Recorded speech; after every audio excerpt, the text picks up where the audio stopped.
Hello peasants, in today's video I will teach you how to break addictions. One of the first ways to break addictions is the willingness to do it. When JFK asked Von Braun, how are we going to put a man on the moon?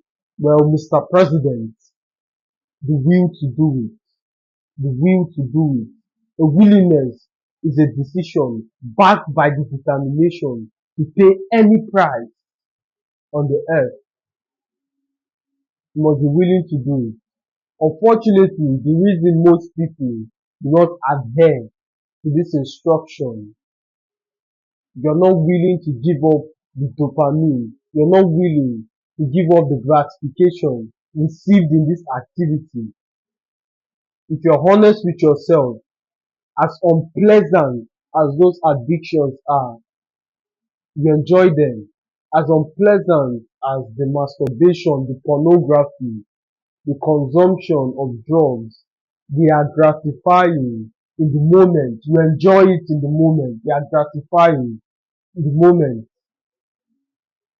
Until you're willing to give up those feelings. You're not giving up the addiction. You're giving up the feeling received from those negative activities. And one of the ways to give up those feelings is to route that same feeling through a productive means.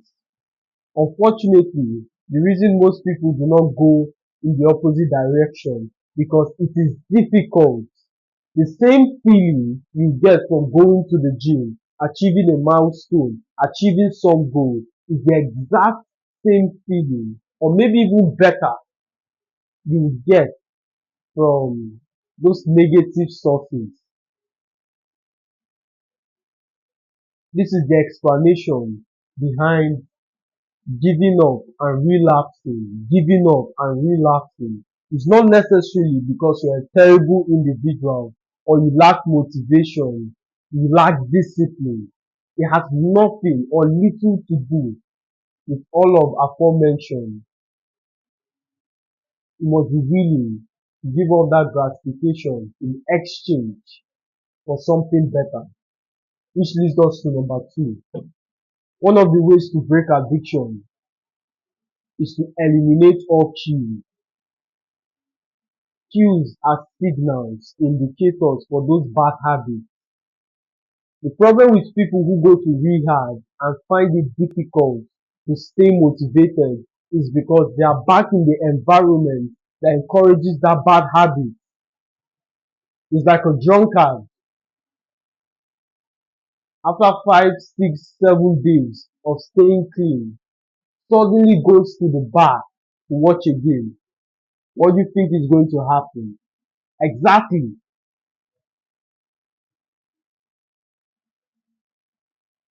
So one of the ways to break addiction is destroy that negative environment, eliminate all cues and signals. You're trying to break free from pornography and you have posters, you have magazines, you have friends that encourages that habit. The chances of you achieving that goal are very little. Is little to no, is in the single digit. Eliminate cues, eliminate cues. And finally, one of the ways you break addiction is to replace the habit. You replace it something old for something new. In order for something new to come, something old has to go. The bad habit for a good habit. Another problem is you need to understand how life works. Life isn't a vacuum. Life isn't devised in such a way that there's something called neutral or static. Space is not something that exists in life. So once you quit the bad habit, it creates space. And if you do not fill it with something good, it's only a matter of time before you relapse. Because the time spent in that negative activity should be filled with something else. So a guy who's always caught up with weed and all kinds of high drugs decides to get clean 2, 3, 4 days. So the 2, 4 hours spent in that negative activity, he becomes static, dormant. It's only a matter of time before he rolls the blunt and it continues. But if you were in the gym, if you're reading a book, if you're doing something productive, the chances of that thought popping into your head amidst a workout and the single digits. In fact, you save your stress of this resistance, of this fighting. No, I don't want to do it. I don't want to do it. You save yourself all of that bullshit. Eliminate fear. It's even recorded in the Bible that once you cast out a demon, he would wander in the desert and say, let me go back to my house. He would find it clean but swept, and be clean but empty.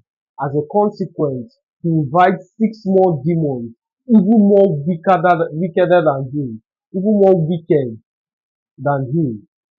The point I'm trying to highlight is for as long as you cast out that demon, if he finds your room clean but empty, the addiction will come back with a fiercer grip. That's what the Bible categorizes as your latter state being worse than the previous one.